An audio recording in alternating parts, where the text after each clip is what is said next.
Lesson for all channel में आप सभी का हार्दिक स्वागत है। हम कर रहे हैं अध्याय 14। इसमें आज हम करेंगे ऑक्सीसवसन सांस। शुरू करते हैं आज की क्लास। माइटोकॉन्ड्रिया में होने वाली ऑक्सीसवसन के दौरान ग्लाइकोलाइसिस का अंतिम उत्पाद पाइरूवेट कोशिका द्रव से माइटोकॉन्ड्रिया में परिवहन किया जाता है।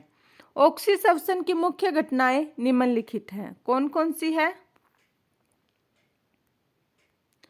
पाइरूवेट का चरणबद्ध क्रम में पूर्ण ऑक्सीकरण के उपरांत सभी हाइड्रोजन परमाणु पृथक होते हैं, जिससे 3 कार्बन डाइऑक्साइड के अणु भी मुक्त होते हैं। हाइड्रोजन परमाणुओं से पृथक हुए इलेक्ट्रॉन ऑक्सीजन अणु की ओर जाते हैं, जिसके परिणामस्वरूप एटीपी का संश्लेषण होता है। सबसे अधिक रोचक बात यह है कि इसकी पहली प्रक्रिया माइटोकॉन्ड्रिया के अधात्री में संपन्न होती है, जबकि द्वितीय प्रक्रिया माइटोकॉन्ड्रिया के भीतरी झिल्ली पर संपन्न होती है। कोशिका द्रव में उपस्थित कार्बोहाइड्रेट के ग्लाइकोलिटिक अपचय द्वारा बनने वाले पाइरूवेट माइटोकॉन्ड्रिया के धात्री में प्रवेश करता है, जो ऑक्सीकृत कार्बोक्सिलीकरण की कॉम्प्लेक्स सामूहिक क्रिया द्वारा पाइरूवेट डिहाइड्रोजिनेज एंजाइम द्वारा उत्प्रेरित होता है। पाइरूविक डिहाइड्रोजिनेज अभिक्रियाओं में कई सह एंजाइम भाग लेते हैं, जैसे NAD पॉजिटिव तथा A सह एंजाइम।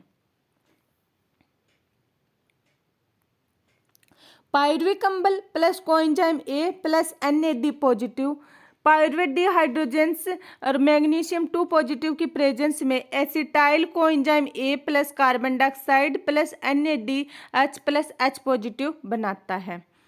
इस प्रक्रिया के दौरान पाइरूविक अम्ल के 2 अणुओं के उपापचय से NADH के 2 अणुओं का निर्माण होता है। ग्लाइकोलाइसिस के दौरान ग्लूकोज के 1 अणु से निर्मित होते हैं। एसिटाइल कोएंजाइम चक्रीय पथ टाइकार्बोक्सिलिक अम्ल चक्र में प्रवेश करता है, जिसे साधारणतः वैज्ञानिक हैंस क्रेब्स की खोज के कारण क्रेब्स चक्र कहते हैं। क्या बोलेंगे? क्रेब्स चक्र। आगे देखते हैं ट्राइकार्बोक्सिलिक अम्ल चक्र TCA। TCA ट्राइकार्बोक्सिलिक अम्ल चक्र, जिसकी फुल फॉर्म है, क्या है TCA की फुल फॉर्म? ट्राइकार्बोक्सिलिक अम्ल चक्र का प्रारंभ एसिटाइल कोएंजाइम समूह के ऑक्जेलो एसिटिक अम्ल OAA की फुल फॉर्म क्या है? ऑक्जेलो एसिटिक अम्ल। फुल फॉर्म क्या है? OAA की ऑक्जेलो एसिटिक अम्ल तथा जल के साथ संघनन से होता है।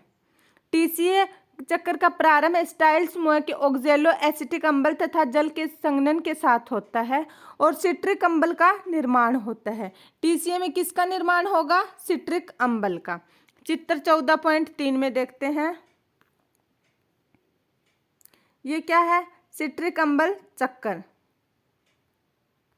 पाइरूवेट है, 3 कार्बन है पाइरूवेट के। पाइरूवेट किस में चेंज होगा? एसिटाइल कोएंजाइम A में, जिसमें कोएंजाइम A आता है और NAD पॉजिटिव से NADH प्लस H पॉजिटिव बनता है और कार्बन डाइऑक्साइड बाहर निकलती है। क्या है?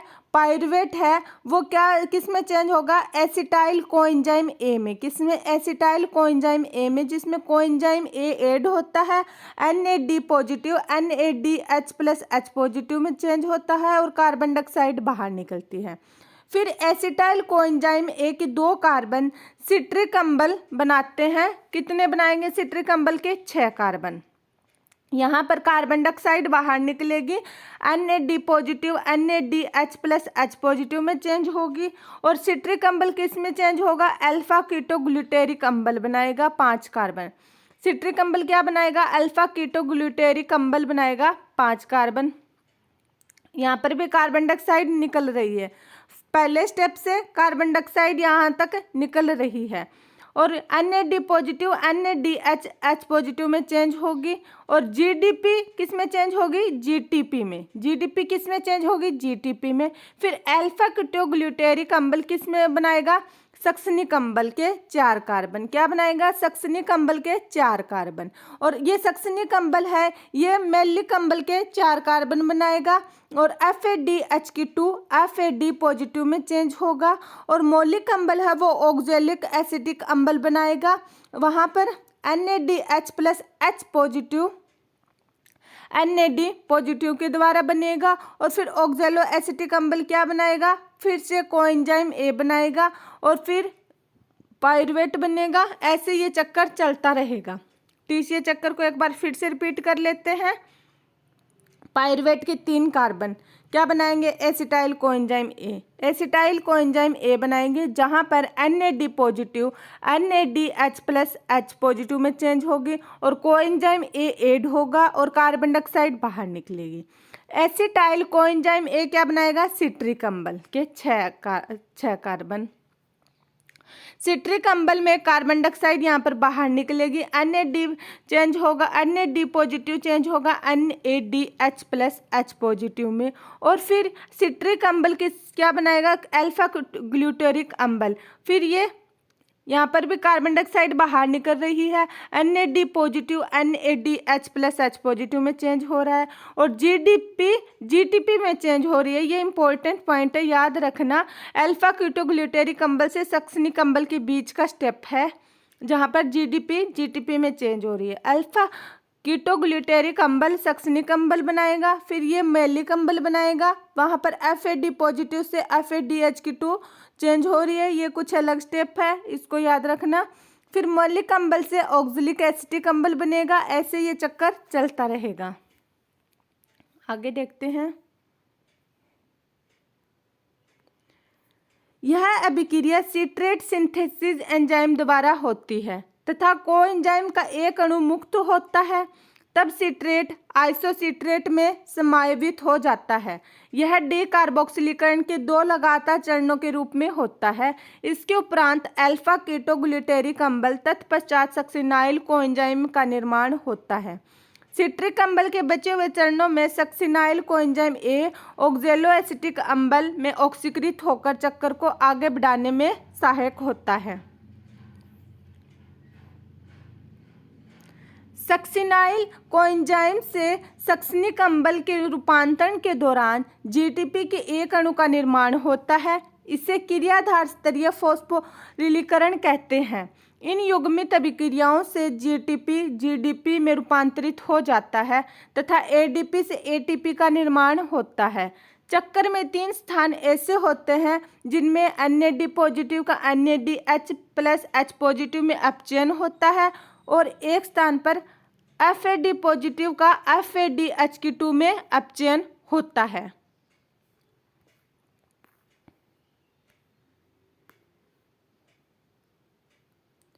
TCA चक्कर द्वारा एसिटिल कोएंजाइम को एंजाइम अम्ल के निरंतर ऑक्सीकरण हेतु ऑक्जेलो एसिटेट अम्ल के पुनर्निर्माण की आवश्यकता होती है, जो चक्कर का प्रथम सदस्य है। इसके साथ साथ NAD पॉजिटिव तथा FAD पॉजिटिव का NADH FADH2 से क्रमशः पुनः उत्पादन होता है। अंतःसांस की इस अवस्था के समीकरण को संक्षेप निम्नवत समझा जा सकता है।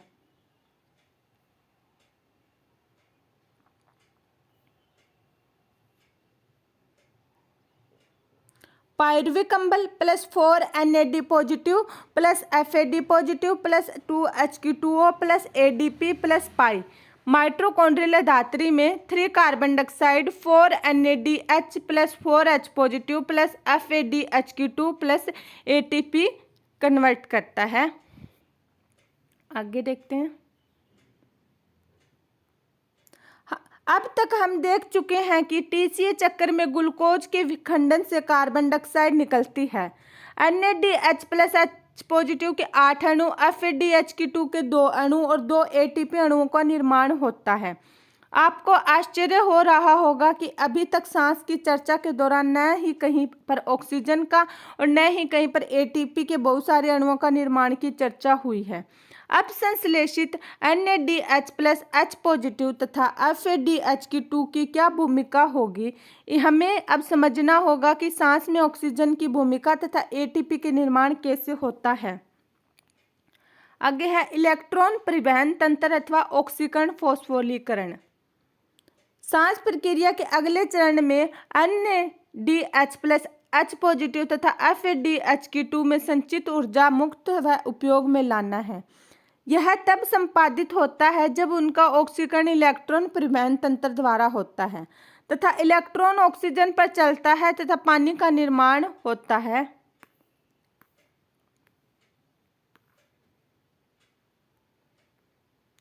उपपच्य पथ इसके द्वारा इलेक्ट्रॉन के एक वाहक से अन्य वाहक की ओर गुजरता है। इसे इलेक्ट्रॉन परिवहन तंत्र ईटीएस कहते हैं, जो चित्र 14.4 में दर्शाया गया है। ये इसमें इलेक्ट्रॉन तंत्र दिखाया गया है। ये अंतर्झिल्ली अवकाश है, ये धात्री है और ये भीतरी माइटोकॉन्ड्रियल झिल्ली है। इसके अंदर क्या क्या ये इलेक्ट्रॉन कैसे पास हो रहे हैं ये दिखाए गए हैं। आगे देखते हैं।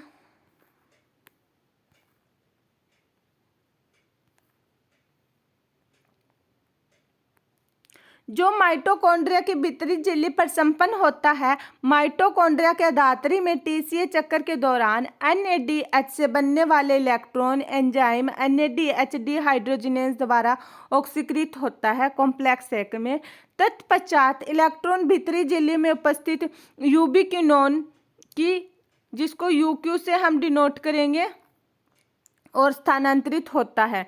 यूबिक्विनोन अपचयी समतुल्य FADH2 द्वारा प्राप्त करता है कॉम्प्लेक्स 2 में, जो सिट्रिक अम्ल चक्कर में सक्सेन के ऑक्सीकरण के दौरान उत्पन्न होते हैं। अपचयित यूबिक्विनोल इलेक्ट्रॉन को cytochrome BC first cytochrome C की ओर स्थानांतरित कर ऑक्सीकृत हो जाता है कॉम्प्लेक्स थर्ड में। साइटोक्रोम C का एक छोटा प्रोटीन है जो भीतरी झिल्ली की बाह्य सतह पर चिपका होता है, जो इलेक्ट्रॉन को कॉम्प्लेक्स थर्ड तथा कॉम्प्लेक्स फोर्थ के बीच स्थानांतरण का कार्य गतिशील वाहक के रूप में करता है। Complex fourth cytochrome C oxidase complex है, जिसमें साइटोक्रोम A3 तथा 2 तांबा केंद्र मिलते हैं। तांबा केंद्र मतलब कॉपर केंद्र मिलते हैं। जब इलेक्ट्रॉन परिवहन श्रृंखला में एक वाहक से दूसरे वाहक तक कॉम्प्लेक्स एक से कॉम्प्लेक्स फोर्थ द्वारा गुजरते हैं, तब वे एटीपी सिंथेज कॉम्प्लेक्स फिफ्थ से युग्मित होकर एडीपी व अकार्बनिक फॉस्फेट से एटीपी का निर्माण करते हैं। इस दौरान संश्लेषित होने वाली एटीपी अणुओं की संख्या इलेक्ट्रॉन दाता पर निर्भर है। NADH के एक अणु के ऑक्सीकरण से एटीपी के 3 अणुओं का निर्माण होता है, जबकि FADH2 के एक अणु से एटीपी के 2 अणु बनता है। जबकि सांस में ऑक्सी प्रक्रिया ऑक्सीजन की उपस्थिति में ही संपन्न होती है। प्रक्रिया के अंतिम चरण में ऑक्सीजन की भूमिका सीमित होती है। यद्यपि ऑक्सीजन की उपस्थिति अत्यावश्यक है, क्योंकि यह पूरे तंत्र से H2 हाइड्रोजन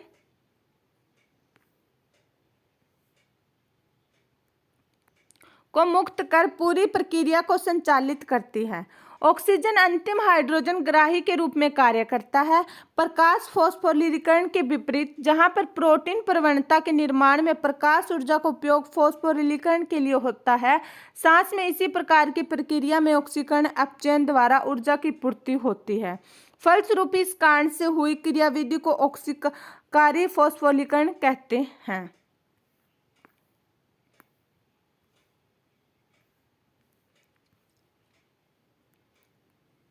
झिल्ली से जुड़े एटीपी संश्लेषण की क्रियाविधि के बारे में आप पहले ही पढ़ चुके हैं, जिसे पिछले अध्याय में रसा प्रसारण परिकल्पना केमियो ऑस्मोटिक हाइपोथेसिस के आधार पर बताया गया है।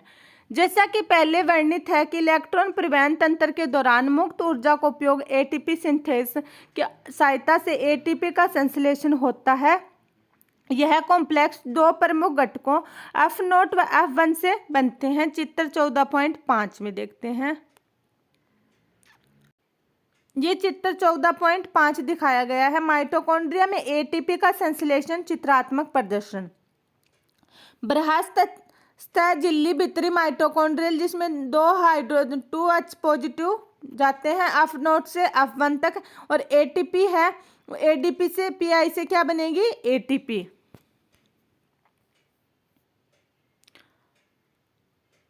F1 शीर्ष परिधीय झिल्ली प्रोटीन कॉम्प्लेक्स है जहां पर अकार्बनिक फॉस्फेट तथा एटीपी से एटीपी का संश्लेषण होता है।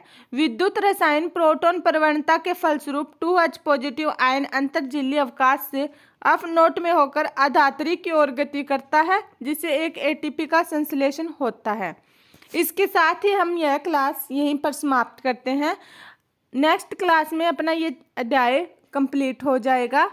जाने से पहले वीडियो को लाइक, चैनल को सब्सक्राइब एंड शेयर जरूर करें। Thank you.